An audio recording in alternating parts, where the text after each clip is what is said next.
ಮನೆಯಲ್ಲಿ ಹೊರಗೆ ಬನ್ನಿ.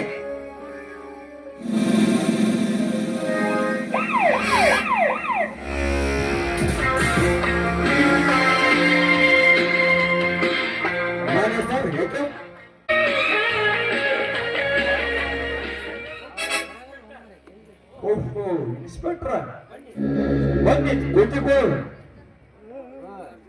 ಇಲ್ಲಿ ಆಚರಣ ವ್ಯಕ್ತಿ ಯಾರು? ನಾನೇ ಸರ್. ಯಾಕೆ ಸಾಹೇಬ್ರೆ, ನನ್ನ ತಮ್ಮ ಏನು ತಪ್ಪು ಮಾಡಿದ್ದಾನೆ? ಇವನು ಶ್ರೀಮಂತ ಪ್ರತಾಪ ಆಯುರಂಗನನ್ನು ಕೊಲೆ ಮಾಡಿದ್ದಾನೆ. ಇಲ್ಲ ಸರ್, ಆ ಕೊಲೆ ನಾನು ಮಾಡಿಲ್ಲ. ಬಾಯಿ ಮುಚ್ಚು ಪಾಪ. ಈಗಲ್ದೆ ನಿಮ್ಮ ಅಪ್ಪ ಕೊಲೆ ಮಾಡಿದ ಅಂತ ತಿಳಿದಿಲ್ವಾ? ನನ್ನ ಮಗನೇ.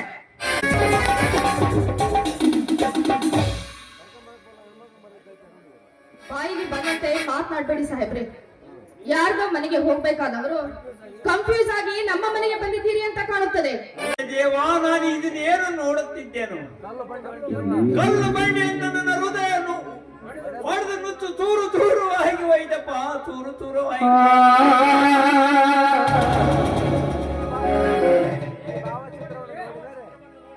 ಈ ಭಾವಚಿತ್ರವನ್ನು ನೋಡಿದರೆ ಇನ್ಸ್ಪೆಕ್ಟರ್ ಹೇಳುವ ಮಾತು 100% ಸತ್ಯ. ನಿನಗೂ ಈ ನಿನ್ನ ತಮ್ಮನ ಮೇಲೆ ನಂಬಿಕೆಯಿಲ್ಲವೇ? ನಿನ್ನ ಮನಸ್ಸು ಜಾತಿ ಆಗುವವರೆಗೂ ಆದರೆ ಸತ್ಯವಾಗಿ ಒಂದು ಮಾತು ಮಾತ್ರ. ಸತ್ಯವಾಗಿ ನಾನು ಕೊಲೆ ಮಾಡಿಲ್ಲ, ನಾನನ್ನು ನಂಬು. ಇದು ನಿನ್ನ ನನ್ನ ಪಾದವು ಮುಟ್ಟುವ ನಿನಗೆ ಹೇಗಿಟ್ಟಿಲ್ಲ. ನಿನ್ನನ್ನು ನನ್ನ ತಮ್ಮನಂದು ಹೇಳಿಕೊಳ್ಳುವುದಕ್ಕೆ ನಾಚಿಕೆ ಬರ್ತದಪ್ಪ. ನುಡಿಯದಿರು. ನಿನ್ನ ಮುಖಕ್ಕೆ ಮಸಿ ಬಳಿಯುವಂತ ಕೆಟ್ಟ ಕೆಲಸ ಈ ನಿನ್ನ ತಮ್ಮ ಮಾಡಿಲ್ಲ.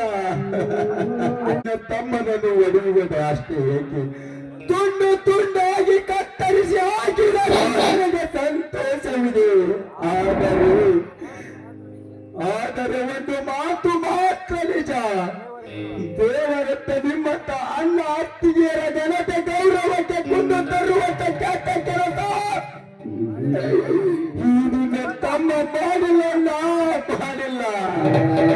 ಹೇಮಂತ, ಭಾವಚಿತ್ರಗಳನ್ನು ಬೇಸಿ ಅರೆಸ್ಟ್ ಮಾಡಿ ಅವನು.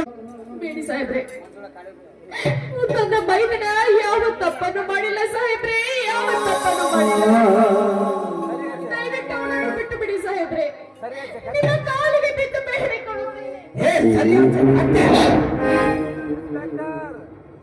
ಇನ್ಸ್ಪೆಕ್ಟರ್, ಇದೇ ರೀತಿ ನೀನಲ್ಲದೆ ಬೇರೆ ಯಾರಾದರೂ ನನ್ನ ಅತ್ತಿಗೆ ನಾವು ಹತ್ತಿದ್ದರೆ ಇಷ್ಟೊತ್ತಿಗೆ ಅವರ ಸೀರೆ ಸಿಕ್ಕತ್ತೆ ಕಡಿದು ಅವರ ಋಣವನ್ನು ತಂದು ಈ ನನ್ನ ಅತ್ತಿಯ ಪಾದಕ್ಕೆ ಅರ್ಪಿಸಬೇಕಿದ್ದಾರೆ. ಆದರೆ ಮೈ ಮೇಲಿರುವ ನಿನ್ನ ಕಾಕೆ ಬಟ್ಟೆಗೆ ಬೆಲೆ ಕೊಟ್ಟು ನಿನ್ನನ್ನು ಸುಮ್ಮನೆ ಬೀಳ್ತಾ ಇದ್ದೇನೆ.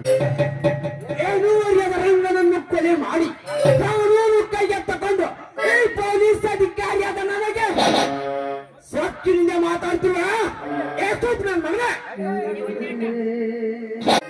ಲೇ ಇನ್ಸ್ಪೆಕ್ಟರ್, ನಿಜವಾಗಿ ನೀನು ಒಬ್ಬ ತಂದೆ ರಕ್ತಕ್ಕೆ ಹುಟ್ಟಿದ ಗಂಡಸ ಆಗಿದ್ದರೆ ನನ್ನ ಕೈಗೆ ಹಾಕಿರುವ ಬೇಡಿ ಬಿಚ್ಚಿ ನಿನ್ನ ಕೈ ಮೇಲಿರುವ ಕಾಕಿ ಬಟ್ಟಿ ಬಿಚ್ಚಿ ಬಾರಲೇ ಮುಂದಕ್ಕೆ ಗಂಡಸಾಗಿ.